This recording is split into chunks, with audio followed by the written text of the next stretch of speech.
Welcome to Odisha all tech YouTube channel. जदि आपण आम चैनल को प्रथम आछंती दयाकोरी चैनल सब्सक्राइब बटन क्लिक करी चैनल को सब्सक्राइब करेंगे।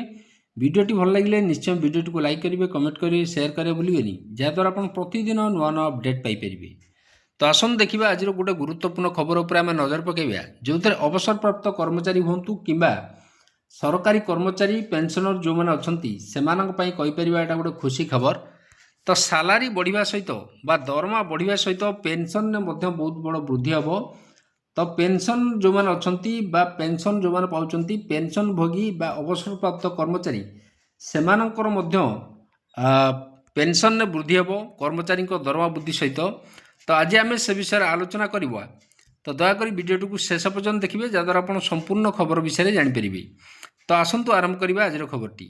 तो ये आप देखुवे जो अष्टम वेतन आयोग जो लागू हम अष्टम वेतन आयोग बा 8 पे कमिशन 8 सीपीसी जो अच्छी 50% बढ़ सबू कर्मचारी दरमा। अर्थात जदि सबू कर्मचारी दरमा 50% बढ़ला ताहले जो पेंशनर बा अवसर प्राप्त कर्मचारी अच्छा से 50% पेंशन ने वृद्धि हम। अर्थात कर्मचारी जी फिटमेंट फैक्टर आधार में दरमा वृद्धि हम पेंशनर मानक सेतिकी वृद्धि हम। तो से विषय आम संपूर्ण आलोचना करवा।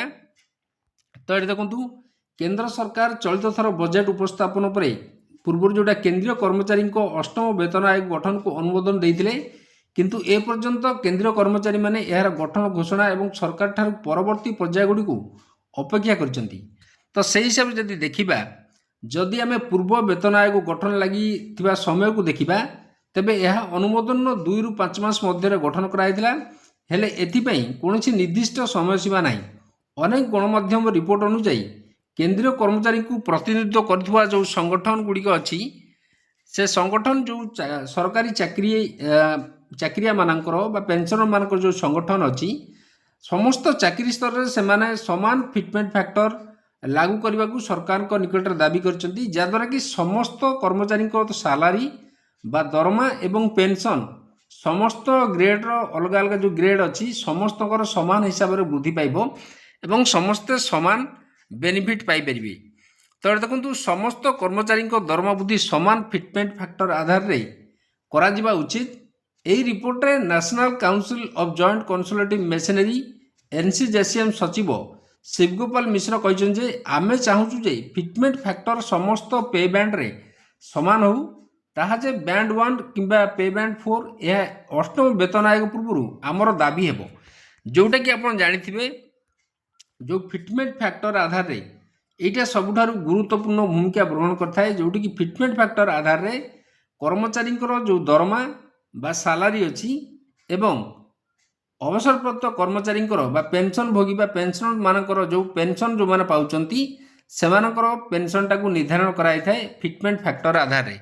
तो से हिसाब से देखा एटी कहुई कि सचिव जे शिवगोपाल मिश्र अच्छी से माने दाबी करुँच 8 पे कमिशन लागू होगा पूर्व से माने दाबी करेंगे जो थे कि कहते आमे चाहूँ फिटमेंट फैक्टर समस्त पे बैंड जो सामान हो समस्त पेमेंट सामान हो जहाँद्वारा कि जड़े ग्रुप डी कर्मचारी जी तार वृद्धि हम से अनुसार जड़े ग्रुप बी ए कर्मचारी मानकर से अनुसार फिटमेंट फैक्टर सामान रहिले वृद्धि हम। अर्थात जन अलग अलग फिटमेंट फैक्टर रहिले कर्मचारी अलग अलग दरमा वृद्धि पाउची एवं समान जो समांतर भाव जो दरमाटा वृद्धि पाइबा कथा सेटा पाउना एवं पेंशन मध्य से हार में वृद्धि हम। यह अष्टम वेतन आयोग पूर्व आमर दाबी हेब। एपरी परिस्थिति में प्रश्न उठुचे अष्टम वेतन आयोग अनुसार समस्त कर्मचारी दरमा 50% वृद्धि पाइब कि। तो जो दरमा बा पेंशन अच्छी सेटा उठुची जे 50% जो 50% दरमा बा पेंशन वृद्धि पाइब कि जो आपको नहीं रही से विषय आम देखा। एटार सूचना जो चलित वर्ष जो अष्टम वेतन आयोग जनवरी केंद्रीय कर्मचारी पेंशन भोगी अष्टम वेतन आयोग गठन को मंजूर देते जितेबाला कि सप्तम वेतन आयोग यही वर्ष होची नूतन आयोग शर्तावली और सदस्य नाम सरकार घोषणा करेंगे जो थे कि तथापि जदि सरकार 10 वर्षर व्यवस्था को अनुसरण कर दी तेबे नूतन वेतन आयोग 2026 जनवरी पहले कार्यकारी होगा उचित। उल्लेखयोग्य सप्तम वेतन आयोग समय बैंड 1 अधीन कर्मचारी दरमा संशोधन एटी आप देखिए 2.57 फिटमेंट फैक्टर थिला तथापि आयोग पे बैंड 2 ପାଇଁ 2.62, पे बैंड 3 ପାଇଁ 2.67, पे बैंड 4 ପାଇଁ 2.72 फिटमेंट फैक्टर व्यवहार करथिले, जहाँकि पे बैंड 4 अधीन आसुवा केन्द्र कर्मचारी जो सर्वाधिक दरमा पेंशन से अधिक वृद्धि होता। तेज यही रिपोर्ट अनुसार अष्टम वेतन आयोग पर कमिटी 2.28 कि 2.86 मध्य फिटमेंट फैक्टर स्थिर करें। जदि यह हुए तेरे केंद्रीय कर्मचारी जो दरमा बा पेंशन अच्छी कर्मचारी दरमा और पेंशन को यदि आम देखा ताले 40 रु 50% वृद्धि होबार संभावना अच्छी। तो ये गोटे गुरुत्वपूर्ण खबर जोटी कि अवसरप्राप्त कर्मचारी हूँ कि कर्मचारी हूँ से जो दरमा और पेंशन 50% वृद्धि पाइब जदि फिटमेंट फैक्टर आधार में करा जाए एवं समस्त पे बैंड सामान रखा समस्त पे बैंड फिटमेंट फैक्टर सामान रखा ये दाबी होती।